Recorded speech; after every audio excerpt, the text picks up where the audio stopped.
Welcome, everyone, and thank you for attending. This presentation is by Inspect2GO and the Oklahoma City County Health Department. We'll discuss our journey together, implementing an FDA grant to improve the county's retail food program. My name is Paul Smith, and I'm the president of Inspect2GO. I'll start off the presentation with a brief overview of the software. Then the health department will talk about the county's needs, the FDA grant, the efficiency improvements from our collaboration together, how they adapted to COVID, and our future plans working together. It's probably no surprise that Inspect2GO can be used for inspections, but we do a lot more. Our inspections use an offline native mobile app for the iPad or other mobile devices, so it works even when you don't have a connection. The Office software uses a web-based portal, so it's accessible from any browser-enabled device, like a PC or a phone, from your home, from your office, in the field, as long as you have a data connection. The mobile app and the web-based portal and the cloud database all sync together.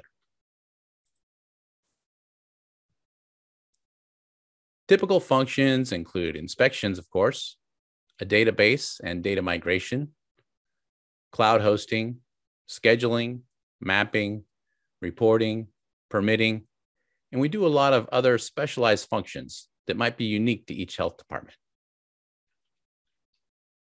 Common programs include retail food, daycare, hotels, complaints, septic systems, pools, and about 15 different environmental health programs in all. So that's about it for now for Inspect2GO. Now I'm going to pass the torch to Matt Brosh with the Oklahoma City County Health Department. Thanks, Paul. We realized a need to modernize our inspection reporting, and at that point we decided we needed to go electronic. So what we did first, we created like a list of needs that we would need. For one, we would need it to do retail food inspections. It's about 70% of our job here. We needed to be mobile, meaning we needed the inspector to be out in a food territory with either a device of some sort, and we needed to be an app so that in case they have connectivity issues. We needed it cloud driven so that when the inspector would finish their inspection, that it would upload and that the supervisors or clerks within the office can see that data instantly. We didn't want our inspectors to be carrying around printers at all. So we were looking for a way to maybe email the inspection, and we wanted it all electronic.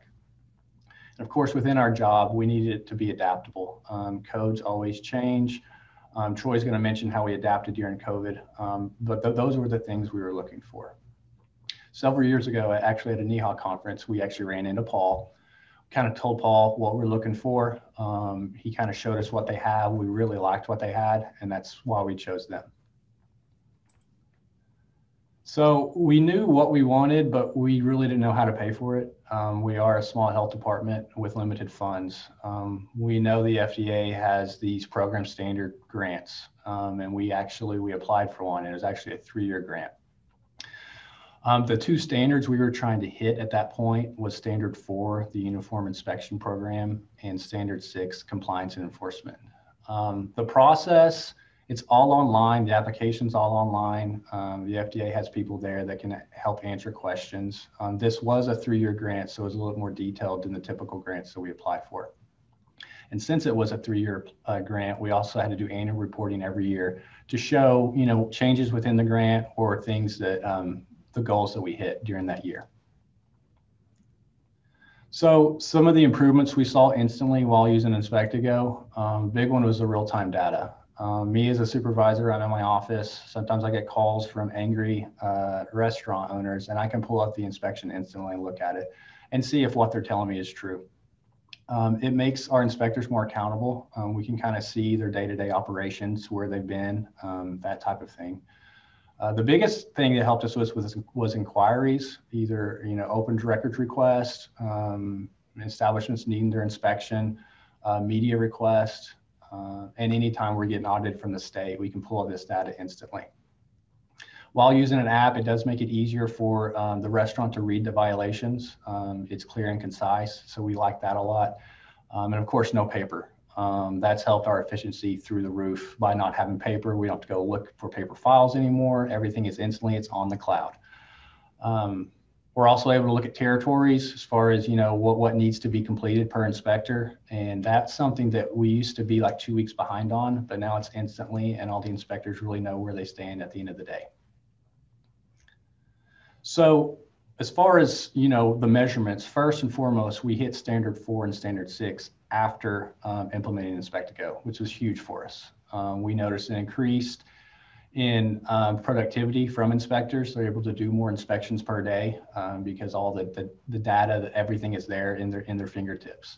The largest thing it helped us with was standard 6, which it shows here we actually increased by 78% after we implemented Inspect2GO. And that was really due to the what we call the scheduler, the follow-up. And so that really helped us hit these goals. So we've seen an increased productivity throughout our team. At this time, I'm going to hand it over to Troy Scow, the program administrator for Oklahoma City County Health Department. All right, thanks, Matt. I guess for us, it really started with the Oklahoma City Thunder game, where the Thunder and the Utah Jazz met. And that game, as we know, became canceled due to COVID. The next slide shows how we kind of reacted to that next day, not really knowing what to do. What should we do with our employees? Should they come to work? Should they not come to work? We canceled meetings, our routine operations, and our normal day-to-day all changed. Kind of shows a timeline here of all the things that we had to create on the fly, things that we had to do and had to work out within just a few days or hours. The next slide kind of shows our early planning, how we tried to go through COVID with what our day-to-day operations are. And so I think originally we were faced with, what do the inspectors tell the clients? How do we do an inspection over the phone? How do we calm the nerves of a manager that has employees that don't want to come to work because they don't want to get COVID? And we knew at some point our inspectors were going to go back out in the field. So we were trying to find ways to quantify our results in order for the complaints that we would be working. And the next slide shows how we did come up with the complaints. We'd never done these before COVID. We never had social distancing or mask. We never had to go to a restaurant really for COVID to find a name of an ill worker to be able to work that. And we were able to take these complaints and quantify them. In the next slide, it'll show how we took that data and put that into a report.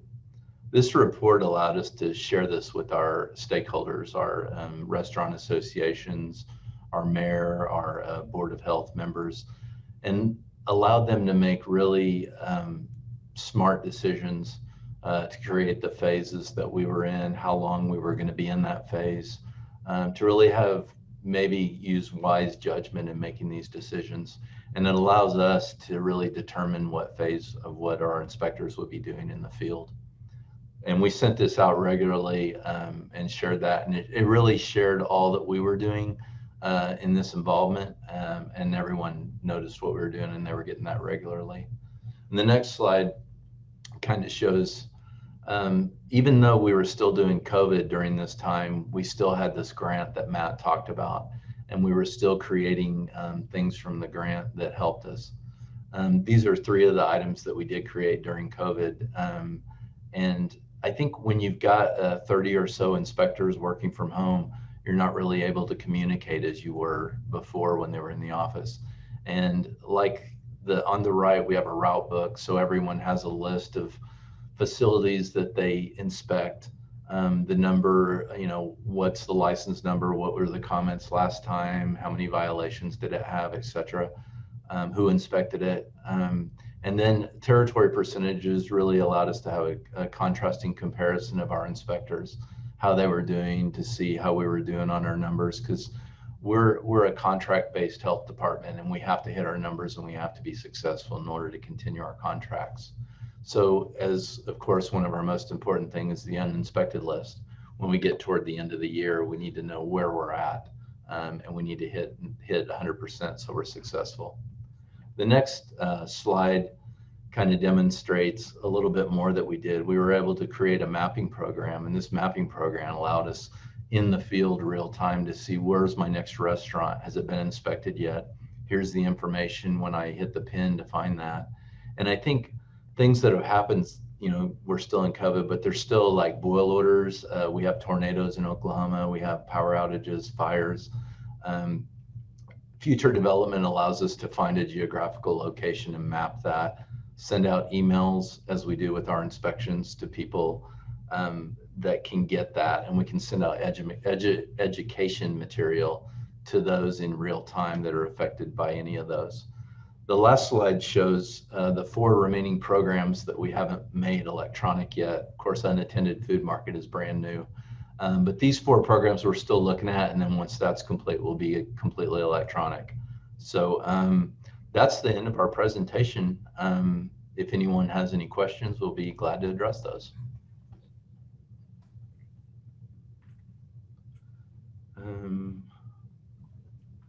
Just go through the slides.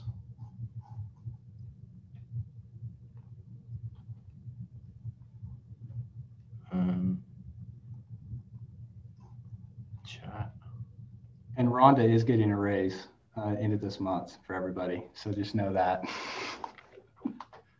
So we're looking at, we're reading off the chat here. So somebody asked the cost of the program without an FDA grant. It kind of varies quite a bit depending on what people want to do. So I think a typical project might be $20,000 a year. We have some clients that are as low as like $4,000 a year doing something very simple, and other clients that are over $100,000 a year. So just depends. But I guess typical client might be $20,000 a year if they're, say, doing retail food and maybe something else. So the contract based, and what happens if we don't hit our goal? I think in Oklahoma we have Tulsa Health Department and we have the Oklahoma City Health Department, and we fortunately have been successful every year in hitting our goals. So it's been really important to us. I think the electronic inspection has really helped with our rechecks. I think we really had no idea that our inspectors were doing the rechecks. So that's really helped us a lot.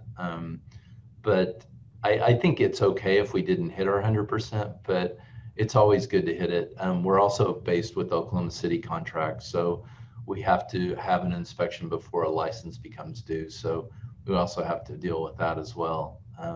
So that's part of it as well. The question came out about what about diversity of languages and those without email? Really don't have anything on diversity of languages. Those without emails is what we do. We email that inspection to our clerks, and we have the clerks mail it to them. And so yes, there is a little bit of a delay, but that's our solution for that question. And then we were asked if we have data management staff on site for the program. So there are 2 ways to do this. One is for all the data to be hosted by the client, or we can host it on the cloud. So we work with the client. Sometimes we go on site to work to migrate the data, the historical data, into our cloud. But if the customer wants to host the data themselves, then their own IT department would be doing that. I think one kind of went on pricing, whether or not it was per user or per program or something. And I think that's really a Paul question, but I wanted to add that, like, when we started this, there was no way we could have done all the programs that we have. And I think we started small and created a program at a time and expanded. And as we got the grant, we were able to expand the programs. So there was some cost development prices that we had with Inspect2GO, and then there was just a maintaining cost that we had after that. And to add to that, the way we usually price the software is not so much per user. It's more how complex is the project. So how many programs are needed? There is a per user element to it. So if it's a larger health department, they're going to have more requirements and more data. So it would end up costing more. But for small health departments, we have ways to try to keep the cost down too.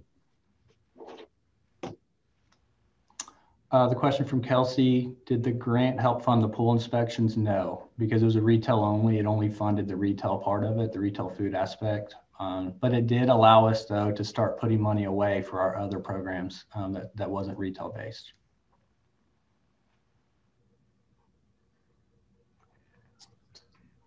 We were asked by David if the raw data is accessible for health professionals and researchers. So far, that would have to be worked out with the health department, because so far the data is the health department's data and we don't use it for anything other than the health department. But if something was worked out directly with the health department, then we could work out a way for that to be accessible with the health department's permission. I think the question was, does the facility get an inspection report in print form? And yeah, the system that we have going, we really haven't had any problems with email. So we have them sign the inspection form and then we email it to them. The thing that really helps us on this is when we have a corporate place where we have a chain of stores, we can also send that to the corporation and have that included on the email. So if the manager changed every year, the corporate address still gets that inspection form.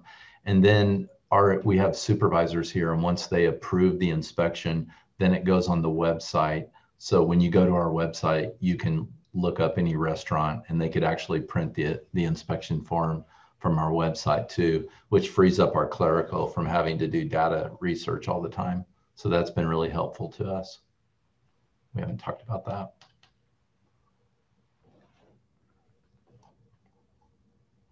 We were asked about doing soils notes and permitting for septic programs. Yes, that's something that we didn't do with the Oklahoma City County, but we do septic programs, inspection and permitting and other processes. So you can contact us anytime to discuss that.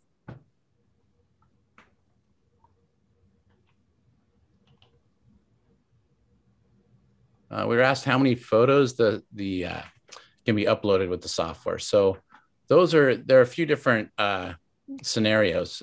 So if a client uses just the cloud-based version, cloud only, no native app, then usually that's just a couple photos because they're stored in cache. But if they have a mobile app, they can usually upload dozens of photos, maybe two. Usually we set it up 2 per line item on the inspection, and it can be over a dozen photos. And we had one client that wanted the app specially configured so they could upload hundreds of photos. So they would go on site inspecting. They were actually inspecting grain silos, and they would have multiple people with iPads inspecting the entire facility, and they would have maybe 300 photos. And so we set the app up so that they could take all those photos offline, and they would all be uploaded at the end of the day back in their hotel room via Wi-Fi. The next question, Christopher, is do we have ways to manage those without email?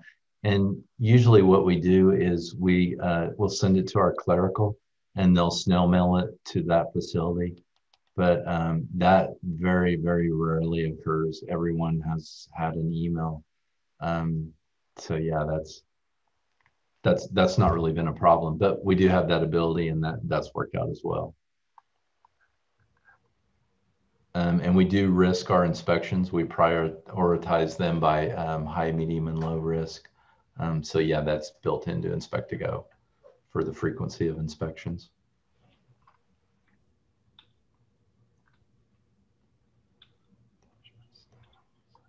Yes, English is the only language currently available. Jennifer. How did I choose Inspect2GO for platform use?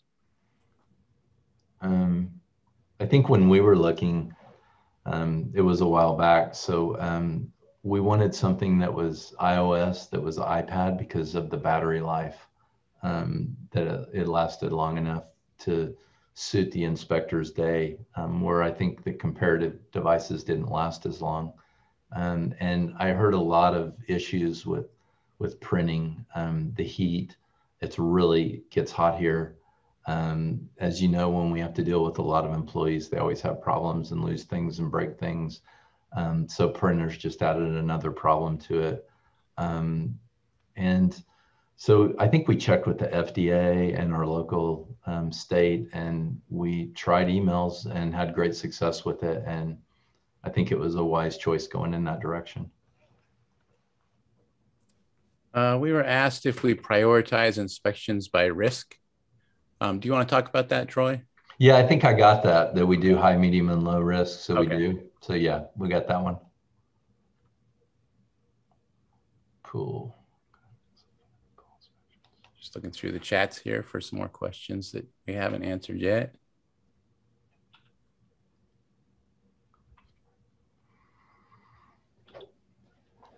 Do we collect stories of success to complement the data? I think, yeah, I mean, when we sent that report out every Friday, we had a long list of emails. I mean, city leaders and everyone, and they were constantly reminded of what we were doing in the field and the amount of inspections that we were doing. And I think that really showed, it showed the community what we were doing out there. All of our mask signs that we created were on the front door of all the licensed facilities and businesses. And I think it was a really good success story for us to be able to do that. That showed that we were out there to help. And so that was good. Yesterday, I mean, I had an inspector in a hotel that was pretty bad. And they didn't know what to do. And I was able to go into the inspection and look at the pictures that they were seeing within the inspection and know what was going on to be able to give them some advice on that. So that was really good and helpful. So those are some of our success stories just recently.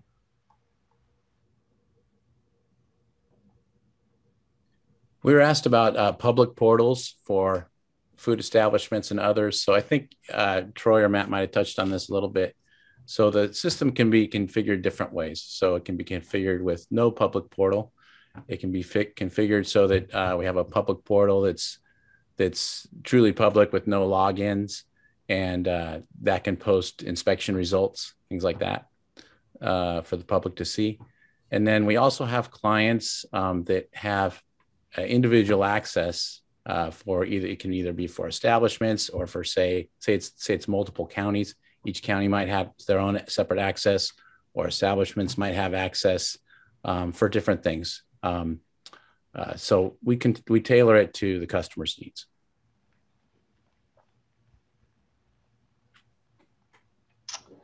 So can we say more about the high, medium, and low risk? So we risk our facilities high, medium, or low. Of course, the high ones are going to be the places that cook food, cool it down, and reheat it for the next day.